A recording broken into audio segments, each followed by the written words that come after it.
Hello everyone. आज हम लोग रियल नंबर्स पढ़ेंगे। आज हम लोग स्टार्ट कर रहे हैं 10th क्लास का सीबीएसई बोर्ड का मैथ का पहला chapter, that is real number. ठीक है, तो पहला चीज़ तो ये है कि रियल नंबर होता क्या है। फिर हम लोग नंबर सिस्टम के बारे में पहले क्लासेस में जान चुके हैं, तो आज हम लोग पढ़ेंगे रियल नंबर्स। साइड में आपका बुक का पहला चैप्टर का पीडीएफ आप देख सकते हो, यहाँ पे लगा हुआ है। तो यहाँ पे मैं साथ ही साथ पढ़ाते जाऊँगा कि क्या होता है रियल नंबर्स एंड क्या यूजेस है। ये चैप्टर में हम लोग प्राइम नंबर के बारे में पढ़ेंगे, रेशनल नंबर के बारे में पढ़ेंगे, √2, √3, √5 जो चीज़ें होती है उसको हम लोग देखेंगे कि क्यों इसको हम लोग कैसे प्रूव करेंगे कि √2 is a irrational number, rational number. तो बेसिकली ये जो पहला चैप्टर ये है कि हम आप लोग को ये दर्शाता है कि रियल नंबर होता क्या है। और पहला चीज ये है कि जब नंबर सिस्टम हम लोग मैथ में नंबर सिस्टम पढ़ते हैं, तो आप एक चीज नोटिस किए होंगे कि number line, integers. So and उसके बाद आता है रेशनल नंबर। रेशनल नंबर पहला चीज तो ये है कि हम इंटीजर्स देखेंगे कि ये देखिए, जैसे हम लोग नंबर सिस्टम देखते हैं, यहाँ पे 0 और यहाँ पे +1, +2, +3, ये ऐसे नंबर लाइन होता है। इसको हम लोग क्या बोलते हैं, नंबर लाइन। और इस तरफ होता है -2, -3, इसको हम लोग बोलते हैं नंबर लाइन।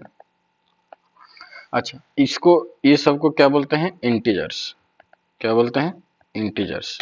अच्छा, 0 से इस तरफ होता है, जो राइट साइड में होता है वो होता है पॉजिटिव इंटीजर्स, और लेफ्ट साइड जो होता है उसको हम लोग बोलते हैं नेगेटिव इंटीजर्स। ओके, तो रेशनल नंबर, उसके बाद जो आता है रेशनल नंबर आता है। What is rational number? पहले क्लास में भी हम लोग पढ़ चुके हैं कि रेशनल नंबर के बारे में, बट ये जो चैप्टर में हम लोग को नया इंट्रोड्यूस होगा क्या ना, इरेशनल नंबर्स। तो पहले हम लोग देखेंगे कि रेशनल नंबर होता क्या है। जो पहला जो बेसिक डेफिनेशन हम लोग जान चुके हैं कि रेशनल नंबर किसको बोलते हैं, जिसको हम लोग P/Q फॉर्म में लिख सकते हैं। ठीक है, कोई भी रेशनल नंबर को the number can be expressed as P/Q form and most importantly there is a condition Q not equal to 0। अगर Q 0 हो गया, सपोज मान लो कि कोई भी एग्जांपल लेते हैं जो हमारा 4/0। 4/0 क्या होता है, अगर हम लोग इसका मतलब क्या है, वो रेशनल नंबर का P/Q फॉर्म का मतलब क्या है, इसको हम लोग जनरली चीज में हम लोग बोलते हैं कि 4/0। अच्छा, कोई भी चीज 0 से अगर डिवाइड करते हैं तो कैसे होगा। बेसिकली हम लोग जो डिवीजन मेथड करते हैं, जनरल डिवीजन मेथड, तो 4 यहाँ पे होता है और 0 डिविजर होता है। तो 0 का कोई भी मल्टीपल आप ले लो तो वो 0 ही होगा। 0 का n⁻⁴ कुछ भी ले लो तो वो 0 होगा। तो कभी भी यहाँ पे हम लोग डिवीजन नहीं कर पाएंगे। So this is not possible. So there is a condition, the important condition is Q not equal to 0। ऊपर P 0 हो सकता है पर Q not equal to 0, तो इसको हम लोग क्या बोलते हैं, रेशनल नंबर्स। सो कोई भी अगर हम लोग रेशनल नंबर बोलते हैं, अच्छा इसको अगर हम लोग देखेंगे कि 4/8 ये भी एक रेशनल नंबर है क्या। हाँ, रेशनल नंबर बोल सकते हैं, फ्रैक्शन बोल सकते हैं, बट रेशनल नंबर कब बोलेंगे, जिसका को प्राइम 1 होता है। व्हाट इज को प्राइम? को प्राइम होता है जो प्राइम नंबर का जो न्यूमरेटर होता है, जो डिनोमिनेटर होता है, उसका कॉमन फैक्टर 1 होना चाहिए। पर यहाँ पे देखिए, आप देखिए कॉमन फैक्टर का ये हो जाएगा 2। इसको अगर हम लोग 2 से काटेंगे तो ये हो जाएगा 2, ये हो जाएगा 4, फिर इसको 2 से काटेंगे तो ये हो जाएगा 1, ये हो जाएगा 2। तो इसका कॉमन फैक्टर क्या हो जाएगा, 4। इसको बोलते हैं common factor. So common factor हमेशा 1 होना चाहिए, तभी जाके रेशनल नंबर बोल सकते हैं। सो P/Q का जो कॉमन फैक्टर होना चाहिए वो होना चाहिए 1। सो दैट कि हम लोग इसको रेशनल नंबर बोल सकते हैं। तो कोई भी अगर दो डिजिट है, दो इंटीजर है, अगर उसका कॉमन फैक्टर 1 है तभी जाके हम लोग उसको p बाई क्यू फॉर्म में लिख सकते हैं। तो ये था आप लोग का रेशनल नंबर, ठीक है। अब जैसे कि यहाँ पे आप देख सकते हैं कि जो फंडामेंटल थ्योरम ऑफ अरिथमेटिक, तो कुछ थ्योरम्स यहाँ पे लिखा गया है। पहला चैप्टर में आपको एक दो थ्योरम्स है जिसको हम लोग बोलेंगे कि जो अरिथमेटिक, जो अलजेब्रिक एक्सप्रेशन होता है, अलजेब्रिक जो कैलकुलेशंस होती है, अलजेब्रिक नंबर सिस्टम होता है, उसमें दो थ्योरम्स बहुत इंपॉर्टेंट है। सो दो पहला जो थ्योरम है आप यहाँ पे देख सकते हैं, थ्योरम नंबर 1.1। थ्योरम 1.1 क्या बोलता है? थ्योरम 1.1 ये बोलता है कि एवरी कंपोजाइट नंबर, हम लोग एक एक करके पूरा देखेंगे होता क्या है ये सब। Every composite number can be expressed factorised आज ए product of primes, and this factorization is unique apart from the order in which the prime factors occur। तो इस चीज को हम लोग ध्यान से देखेंगे कि एक एक वर्ड का मीनिंग बताऊंगा, एक एक सेंटेंस समझाऊंगा आपको। क्या बोला थ्योरम 1.1? एवरी कंपोजाइट नंबर, पहले तो ये जान लो कि कंपोजाइट नंबर होता क्या है। तो प्राइम नंबर और कंपोजाइट नंबर, प्राइम नंबर क्या होता है? जिसका जो फैक्टर होता है मल्टीपल होता है तो उसका 1 होगा। जैसे कि हम लोग का 2, 3, 5, 7, उसका जो हम लोग निकालते हैं फैक्टर्स, जैसे कि 2 का क्या क्या है, 1 एंड 2।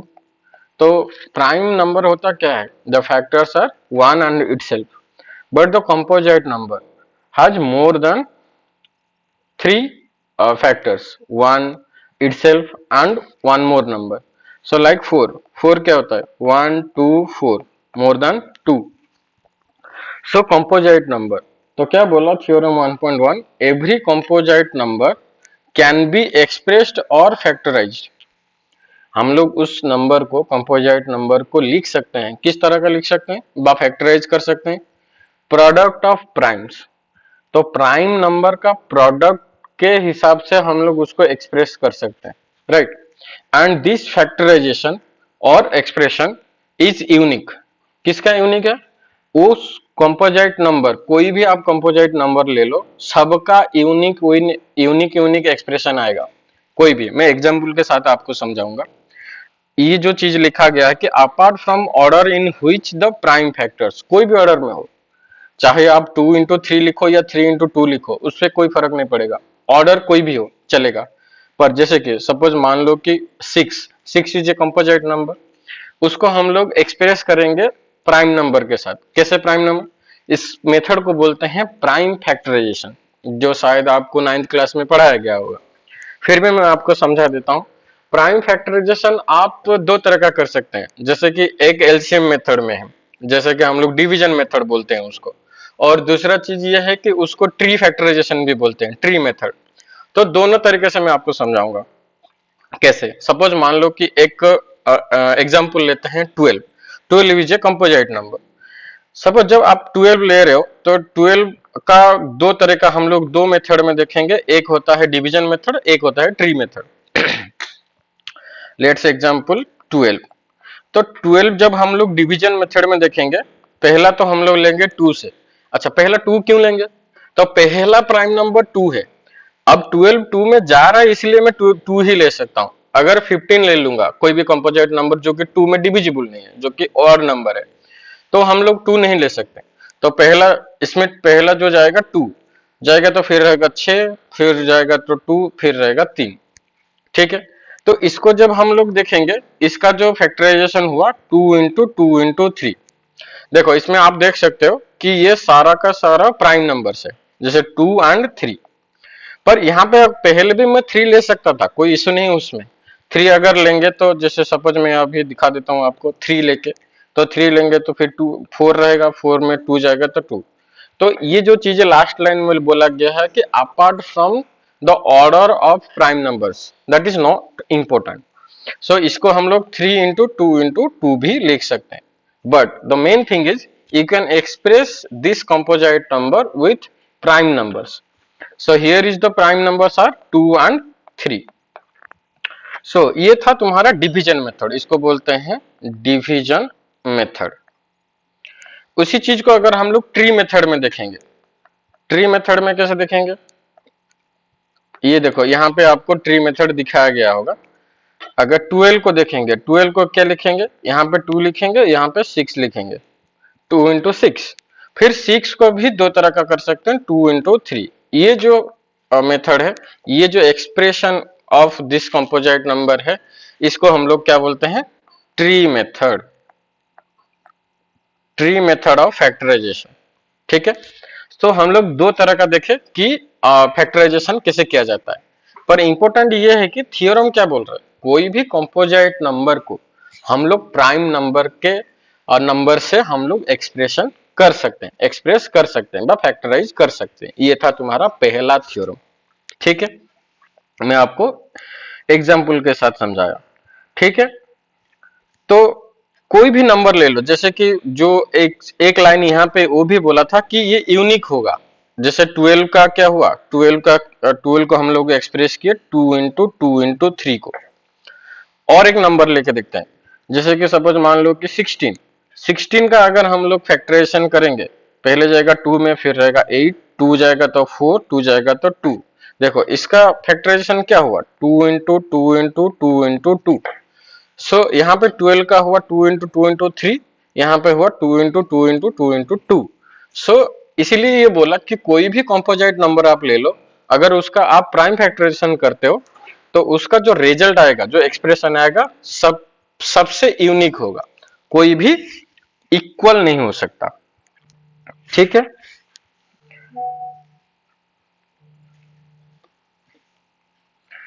नेक्स्ट यहाँ पे एक एग्जाम्पल भी दे रखा है। अच्छा, तो हम लोग 9th क्लास में एक्सपोनेंशियल अभी पढ़े थे, तो उसको हम लोग एक्सपोनेंशियली कैसे हम लोग उसको एक्सप्रेस करेंगे।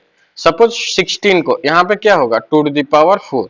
यहाँ पे 12 को क्या होगा, 2⁴ इसको ऐसे भी एक्सप्रेस कर सकते हैं हम लोग।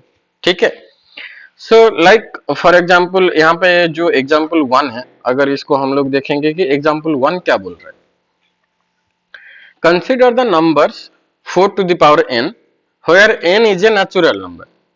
Check whether there is any value of n for which 4⁴n ends with the digit 0.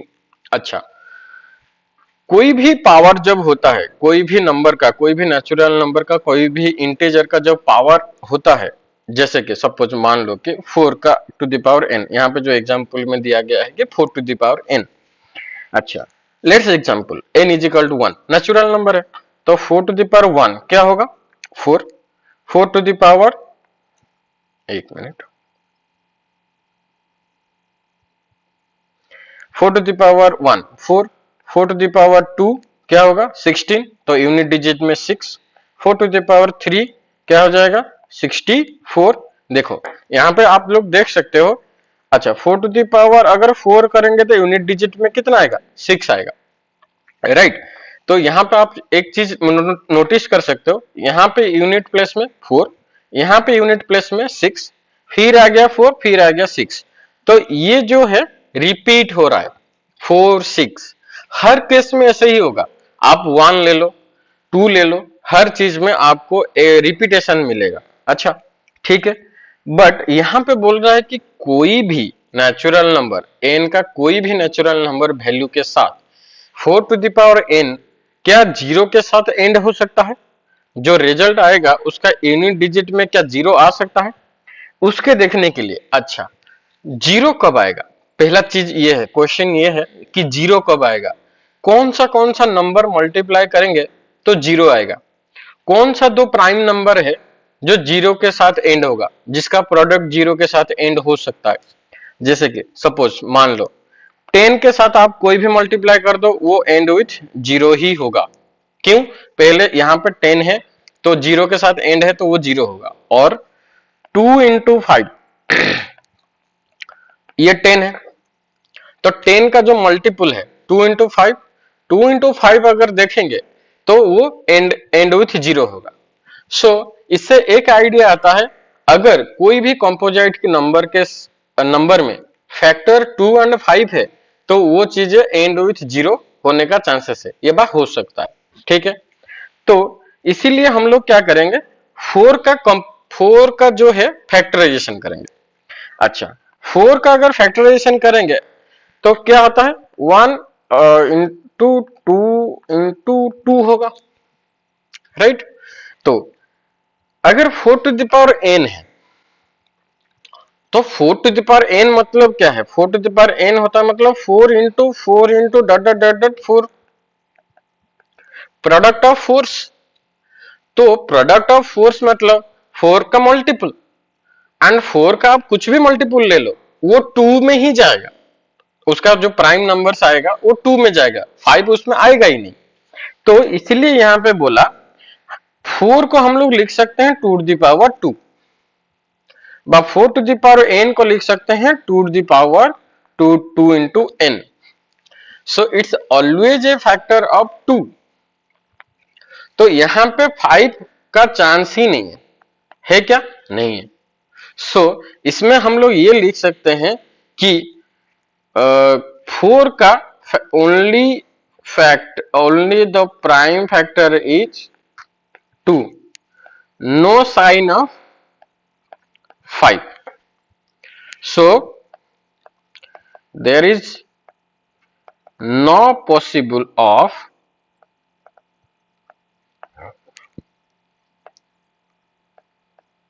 end with 0 of 4 to the power n with any natural number of n। समझ में आया कि हम लोग ये देखें कि अगर कोई भी कंपोजिट नंबर है और उसको ये पूछा जा रहा है कि उसका एंड विथ जीरो होने वाला कि नहीं, तो उसमें हमको क्या देखना है कि उसका फैक्टर में 2 और 5 है कि नहीं। अच्छा, the next concept is LCM and HCF. तो ये तो बहुत बेसिक सा चीजें हैं, LCM and HCF. LCM and HCF होता क्या है पहले तो ये मैं बता देता हूं। एलसीएम क्या है, the largest common multiples, and HCF क्या है, highest common factor. Multiples and factor ये दो चीजें अलग अलग है। कोई भी कंपोजिट नंबर का जब आप फैक्टर्स निकालते हो तो वो एंड विथ इटसेल्फ होता है, बट मल्टीपल्स होता है तो आप कुछ किसी भी चीज के साथ उस नंबर को मल्टीप्लाई करो वो उसका मल्टीपल हो जाता है। लेट्स एग्जांपल 6, 6 का फैक्टर क्या होगा, 6 का फैक्टर होगा 1 2 3 एंड 6। वो 6 के साथ एंड हो जाएगा, उसके बाद नहीं जाएगा, वो उटसेल्फ के साथ एंड होता है, बट उसका मल्टीपल क्या क्या होगा, 6 के साथ आप किसी भी नंबर के साथ मल्टीप्लाई करो, 1 करो 2 करो 3 करो कुछ भी करो तो वो बढ़ता जा रहा है, ये मल्टीपल्स है। ठीक है, 6 12 18 24 ये चलता रहेगा। ठीक है, तो इसका जो कॉमन कॉमन अच्छा कॉमन कैसे निकलता है, कोई भी दो चीजें होनी चाहिए तभी जाके आप कॉमन निकाल सकते हो, इन दोनों के बीच में कॉमन क्या है, तो वो होता है एलसीएम एंड एचसीएफ। तो एलसीएम एंड एचसीएफ निकालने के लिए हमेशा दो नंबर चाहिए और मोर देन 2 चाहिए। ठीक है, तो उसके रिलेटेड एक थ्योरी है, आपको ये मैं बता देता हूं, लिखो देखो ये एग्जांपल 2 में दिया गया है। Find the LCM and HCF of 6 and 2 by the prime factorization method. Find the LCM and HCF of 6 and 20 by the prime factorization method. Okay, अच्छा, तो प्राइम फैक्टराइजेशन पहले तो ये निकालना पड़ेगा कि इन दोनों का प्राइम फैक्टराइजेशन निकालना पड़ेगा, फिर उसमें से हम लोग एचसीएफ एंड एलसीएम निकाल सकते हैं, राइट। तो पहले 6 का फैक्टराइजेशन क्या होगा, प्राइम फैक्टराइजेशन करेंगे तो हम, मैंने अभी बताया था, दो मेथड है आपको प्राइम फैक्टराइजेशन निकालने का। आप कोई भी मेथड यूज करके इसका प्राइम फैक्टराइजेशन निकाल सकते हो। अगर मैं निकालूं इसका तो ये हो जाएगा 2 फिर 3, तो इसका जो निकला 2 इंटू 3। 20 का भी उसी हिसाब से अगर देखेंगे कि ये हो गया तुम्हारा 2 इंटू 5, ठीक है। अच्छा, इसमें क्या बोल क्या रहा है, देखो, व्हाट इज एलसीएम, सॉरी एक मिनट, एचसीएफ एंड एलसीएम मैंने बताया था। एचसीएफ होता है हाईएस्ट कॉमन फैक्टर। ये जो हम लोग निकाले हैं 2 into 3, 2 into 5, these are the factors of this 6 and 20। So HCF is the product of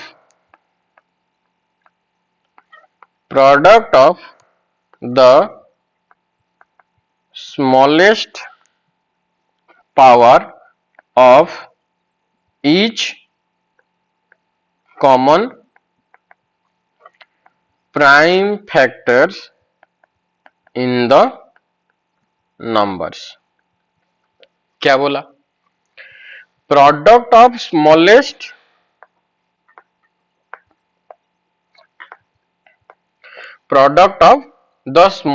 power. अच्छा, अगर मैं इसको पावर के हिसाब से लिखूं तो 2 to the power 1 into 3 to the power 1, इसको अगर लिखूं 2 to the power 2 into 5 to the power 1, है कि नहीं। तो पहला चीज ये है कि देखेंगे कि smallest power if each common prime factor. Each common prime factor मतलब यहाँ पे देखो 2 है ना, कॉमन क्या क्या है, 2 है, बाकी तो कुछ कॉमन नहीं है। इसमें 3 है, इसमें 5 है, कॉमन नहीं है। अच्छा, इसमें फिर आ गया कॉमन फैक्टर, क्या आ गया 2, एंड द स्मॉलेस्ट पावर, इसमें 2 का जो पावर है वो 2 है, बट यहां पे क्या है 1 है, तो स्मॉलेस्ट पावर क्या हुआ 1। सो तुम्हारा एचसीएफ आ गया 2 to the power 1 is equal to 2।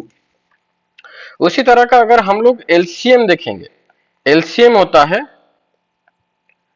Product of the greatest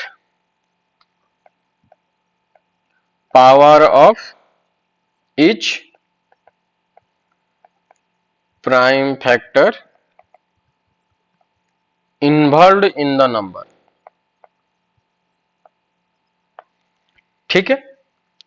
क्या बोला, product of greatest power of prime factors involve, मतलब कोई भी अगर इन्वॉल्व है, इसमें कॉमन नहीं बोला, इसमें क्या बोला इन्वॉल्व होना चाहिए।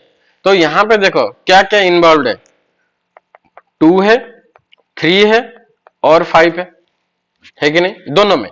यहाँ पे 2 3 है, यहाँ पे 2 5 है, कॉमन नहीं लेना है, 2 तो लिए है ना, दोनों में से 2 ले लिए, इसमें से 3 ले लिए, इसमें से 5 ले लिए, एंड उसका फिर ग्रेटेस्ट होगा। ग्रेटेस्ट क्या होगा ना, इसमें देखो 2 का पावर 1 है, इसमें 2 का पावर 2 है, तो ये हो जाएगा 2, 3 का कितना 1, 5 का कितना 1, तो एलसीएम क्या हुआ 4 इंटू 3 इंटू 5 दैट इज 60। तो एलसीएम इस तरह का निकालने का तो हमको पता ही है, ये प्राइम फैक्टराइजेशन मेथड हो गया। बट हम लोग एलसीएम जैसे जनरली कैसे निकालते थे, 6 and 20 का एलसीएम हम लोग कैसे निकाल रहे थे, ये 2 में जाएगा, 3 ये जाएगा कितना 10 में है कि नहीं। तो एलसीएम कितना हो गया 2 into 3 into 10 that is 60 also. देखो सेम है, तो कोई भी मेथड आप यूज करो आपको सेम रिजल्ट मिलने वाला है, राइट। तो इससे हमको क्या पता चला, यहां पे एक फॉर्मूला आ रहा है, निकल के आ रहा है, तो that formula is HCF of any two number। like A and B into LCM of that two number is equal to A into B.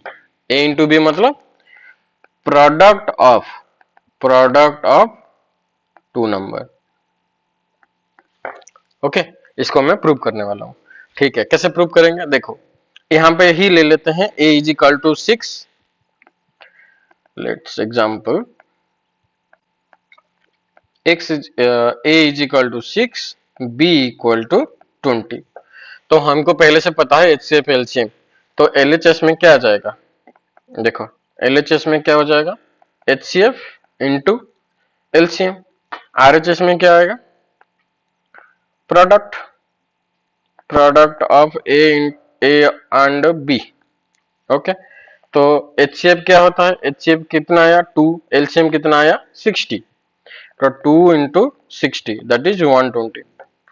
अच्छा, प्रोडक्ट क्या आएगा, प्रोडक्ट ए हुआ तुम्हारा 6, बी हुआ तुम्हारा 20, देखो 120 आया। तो इससे हमको पता चलता है कोई भी दो नंबर का अगर LCM एंड HCF निकालते हैं, उसका product equal to the product of this two numbers. Okay, ये बहुत इंपॉर्टेंट फॉर्मूला है, ये आप तो याद रखिएगा, ठीक है, बाद में काम आएगा। ठीक, चलो तो उसी बेस्ड में एक क्वेश्चन है, देखो find the HCF of 96, example 3। Find the HCF of 96 and 404 by the prime factorization method. Hence, find their LCM. अच्छा, पहले तो बोल दिया कि HCF निकालो प्राइम फैक्टराइजेशन मेथड में, LCM दिया ही नहीं। अभी हम लोग को क्या बोल रहा है, LCM निकालने के लिए।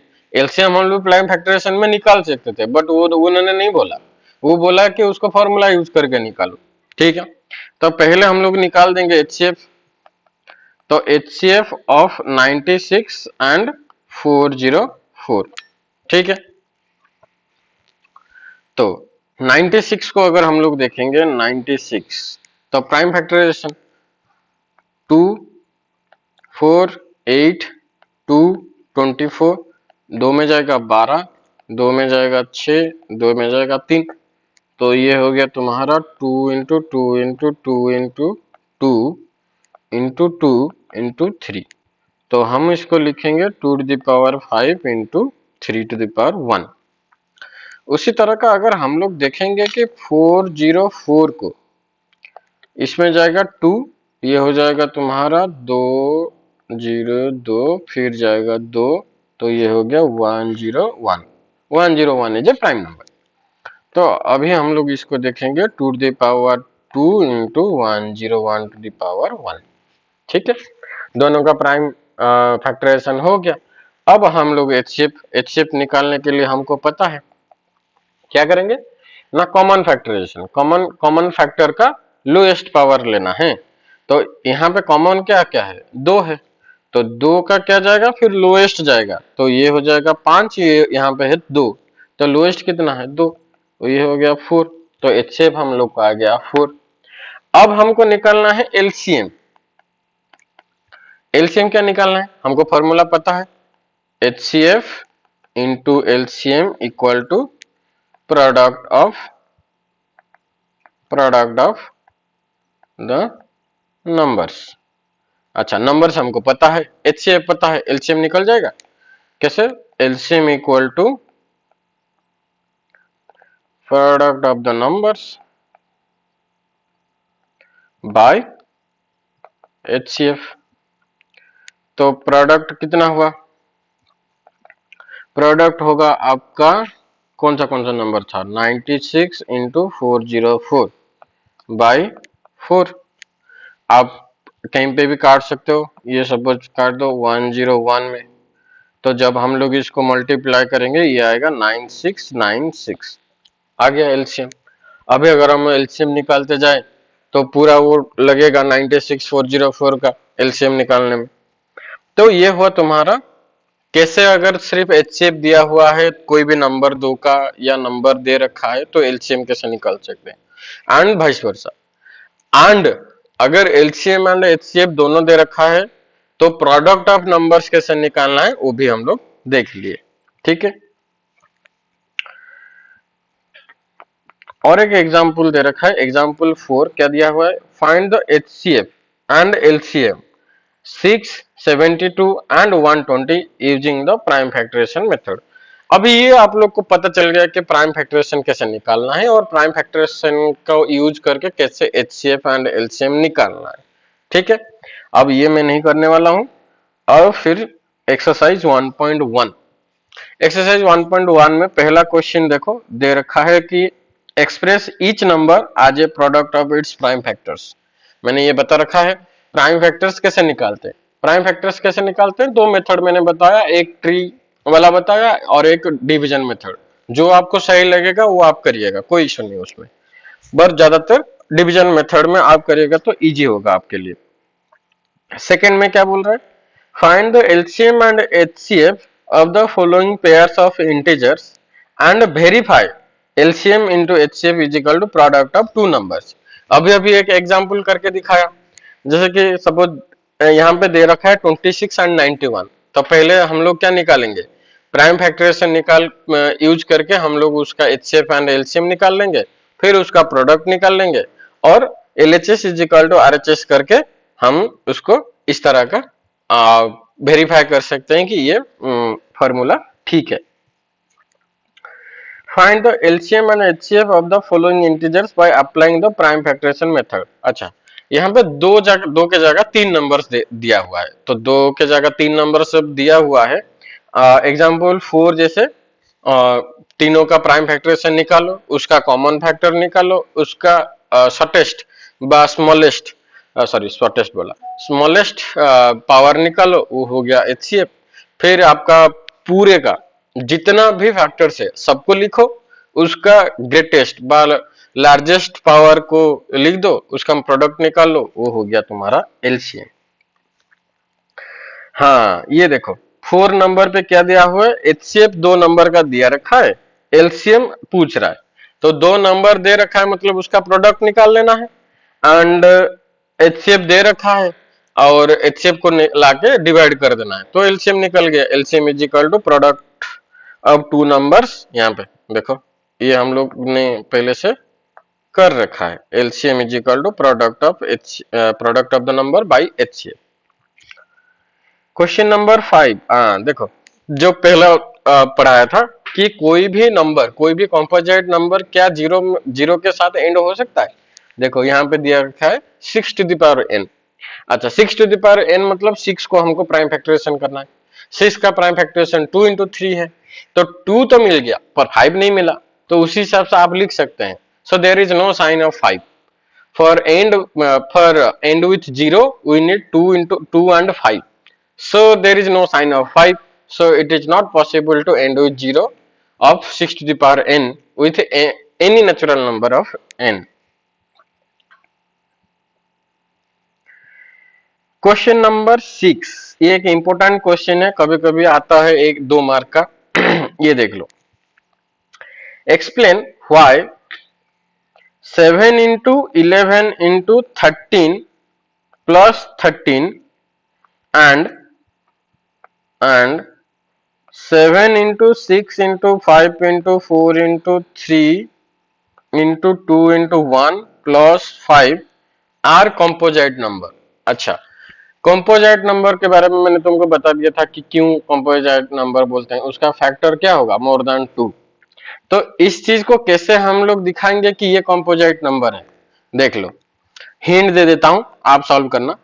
देखो 7 इंटू 11 इंटू 13 प्लस 13, यहाँ पे हम लोग क्या कर सकते हैं, 13 को क्या कर सकते हैं, कॉमन ले सकते हैं।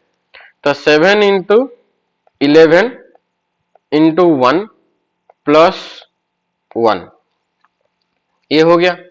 तो 13 into 7 into 11 77 plus 1 that is 13 into 78। As you know 78 is itself a even number and उसका पहले से एक 2 हो गया, 1 and 7 ऐसे भी एक फैक्टर है, तो मोर देन 3 हो गया, तो 78 इज ए कॉम्पोजिट नंबर, है कि नहीं। तो कंपोजिट नंबर के साथ कोई भी चीज आप मल्टीप्लाई कर लो, ये तो कंपोजिट नंबर ही होगा ना। तो ऐसे इस तरह का हम लोग दिखा पाएंगे कि ये जो मल्टीप्लिकेशन दिया गया है, ये जो नंबर्स दिया गया है, वो एक कंपोजिट नंबर है। उसी तरह का नेक्स्ट क्वेश्चन में आप 5 को कॉमन ले लो, उसका मल्टीप्लाई कर दो, +1 कर दो, वो एक कंपोजिट नंबर निकलेगा। और कंपोजिट नंबर के साथ कोई भी प्राइम नंबर आप मल्टीप्लाई कर दो, वो कंपोजिट नंबर ही है। ठीक है। क्वेश्चन नंबर 7 क्या बोल रहा है? क्वेश्चन नंबर 7 ये बोल रहा है कि देर is a circular path around a sports field. Okay, Sonia takes 18 minutes to drive one round of the field, while Robbie takes 12 minutes. Okay. Suppose they both start at the same point and at the same time and go in the same direction. After how many minutes will they meet again at the starting point?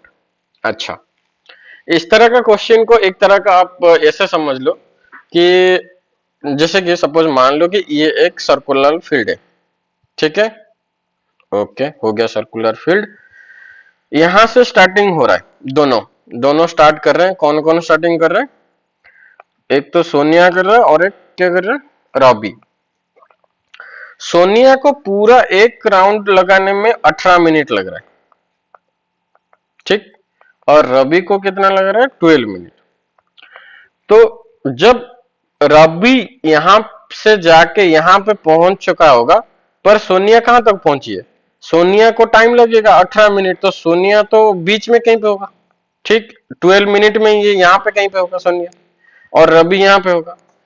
तो इस type का question में क्या होगा ना, आपको minimum निकालना है कि कितना मिनट में दोनों का पोजीशन एक पॉइंट में जाके मीट होने वाला है।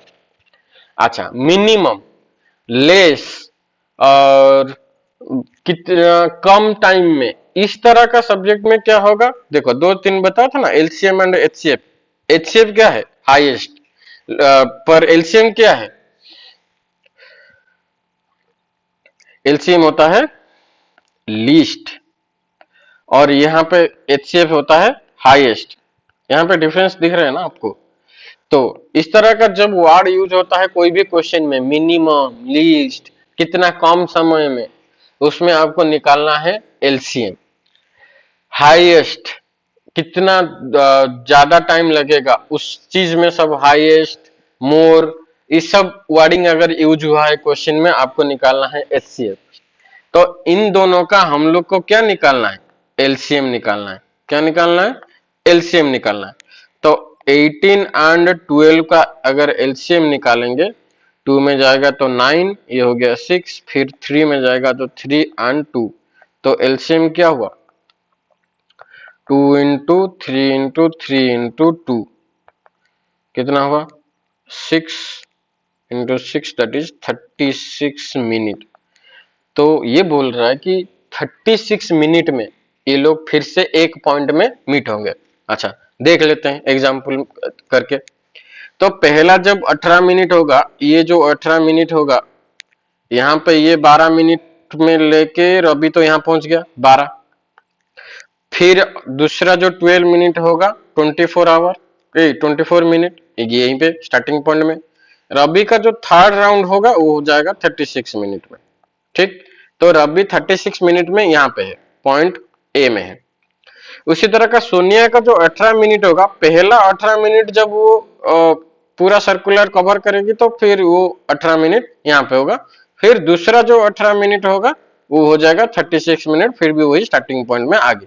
देखो, तो एटलीस्ट 36 मिनट लगेगा दोनों को एक पॉइंट में आके मीट करने के लिए। समझ में आया? तो उस तरह का क्वेश्चन को सॉल्व करने का ट्रिक वही है, वर्डिंग में ध्यान दो। अगर उस तरह का वर्डिंग यूज हुआ है तो एलसीएम निकालना है। अगर कम, हाईएस्ट, लॉन्गेस्ट, इस तरह का वर्डिंग यूज हुआ है तो वहां पे आपको एचसीएफ निकालना है। ठीक है,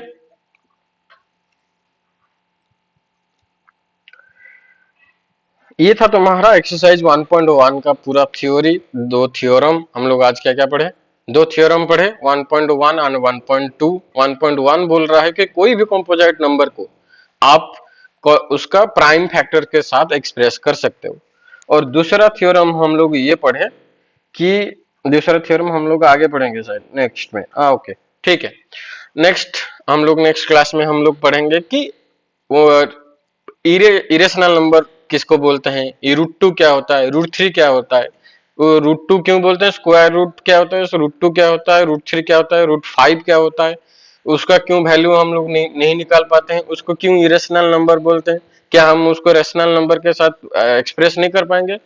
तो उस सारी चीजें हम लोग नेक्स्ट क्लास में पढ़ेंगे एक्सरसाइज 1.2 में, जो होता है रिविजिटिंग इरेशनल नंबर्स। ठीक है, चलो आज की क्लास यहीं पे खत्म करते हैं, नेक्स्ट क्लास में हम फिर मिलेंगे। Thank you.